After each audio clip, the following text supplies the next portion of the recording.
kita. Happy Sunday, welcome to Gibeon Church. Hari ini kita memasuki pembacaan Katekismus Reformasi Minggu ke-17. Saya akan membacakan pertanyaannya dan kita bersama-sama akan membacakan jawaban dan ayat Alkitabnya. Penebus seperti apa yang dibutuhkan untuk membawa kita kembali kepada Allah, saudara? Manusia yang tanpa dosa, yang adalah manusia sejati dan Allah sejati.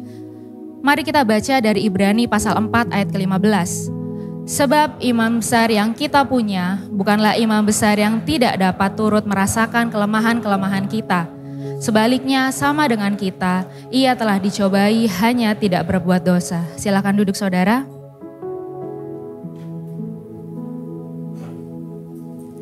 Saudara, pernahkah kita bertanya, mengapa kita memerlukan penebus yang juga manusia sejati? Jawabannya adalah agar dia dapat menyamakan diri dengan kita. Alkitab berkata, Yesus sama seperti kita. Dan dalam Ibrani pasal yang keempat ayat ke-15, Rasul Paulus dengan tegas menegaskan bahwa Yesus telah dicobai hanya dia tidak berbuat dosa. Seringkali dalam hidup ini, kita memerlukan keberadaan orang lain yang kita harapkan dapat mengerti apa yang kita rasakan. Juga memahami penderitaan apa yang kita alami. Bukankah akan sangat menyenangkan bila kita memiliki teman, mungkin sahabat, saudara atau pasangan yang dapat mengerti segala pergumulan yang kita alami. Tapi pada kenyataannya, mungkin hampir dari kita semua, termasuk saya, pernah benar-benar merasa sendirian. Tidak ada yang mengerti, disalahpahami, dihianati, atau bahkan dikecewakan. Dan dalam titik terendah di hidup kita bisa terpuruk hingga membuat kita berkata, tidak ada satu orang pun yang mengerti aku. Aku dikecewakan, aku tidak dihargai, bahkan aku dihianati. Perenungan katekismus kita hari ini membawa kita kembali untuk melihat bahwa Kristus adalah satu pribadi dengan dua hakikat. Dia adalah Allah, tapi pada saat yang sama dia juga manusia sejati. Dia mengalami apa yang kita alami, sehingga dia mengerti apa yang kita rasakan. Namun meskipun dia menjadi sama seperti kita, Yesus menjalani penderitaan. Yesus merasakan kesedihan, Yesus ditolak, bahkan ia dihianati. Tapi Yesus melakukannya dengan ketaatan yang sempurna, tanpa ragu terhadap kasih Bapa dan tidak menyimpang dari kehendak Bapa di surga. Bukan saja Yesus turut mengalami apa yang kita alami seperti manusia, tetapi dia dapat menjadi pengganti yang sempurna bagi kita semua.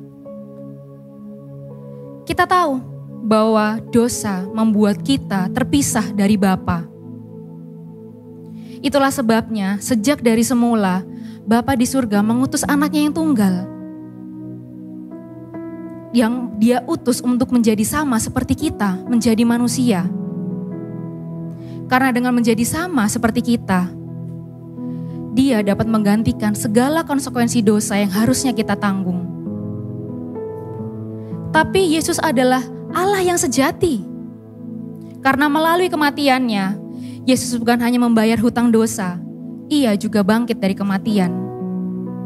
Kematian Kristus di kayu salib membuktikan akan natur keilahian Kristus.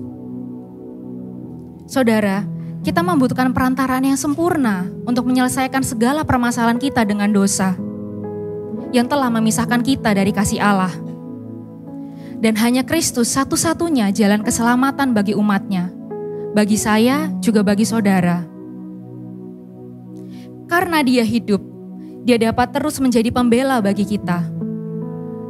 Bahkan lebih dari menjadi seorang pembela, Yesus juga telah menggenapi segala tujuan-tujuan Allah dalam kehidupan kita. Lalu apa implikasi dari penebusan Kristus bagi kita semua?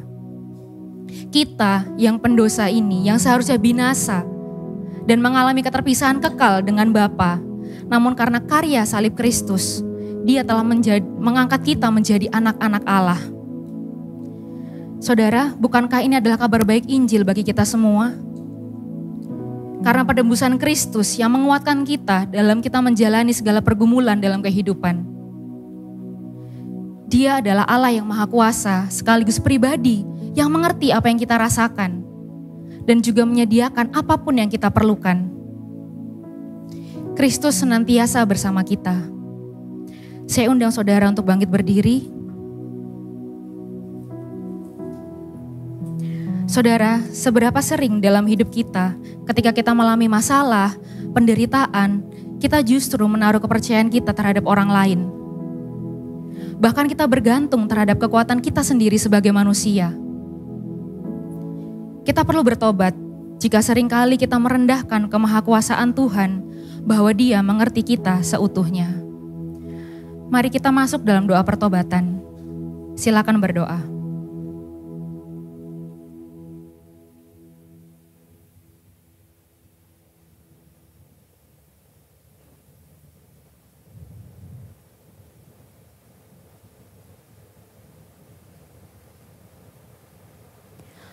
Bapa di surga, ampuni kami yang sering kali menjalani hidup ini bergantung pada kekuatan kami. Ajar kami bersandar penuh hanya kepadamu. Terima kasih telah mengirimkan Putra Tunggal-Mu yang sempurna untuk mati demi menebus dosa-dosa kami sehingga kami dapat menikmati anugerah hidup yang kekal. Kiranya Roh Kudus yang akan terus memampukan kami untuk menjalani kehidupan ini. Terpujilah nama-Mu hanya dalam nama Tuhan Yesus. Haleluya. Amin.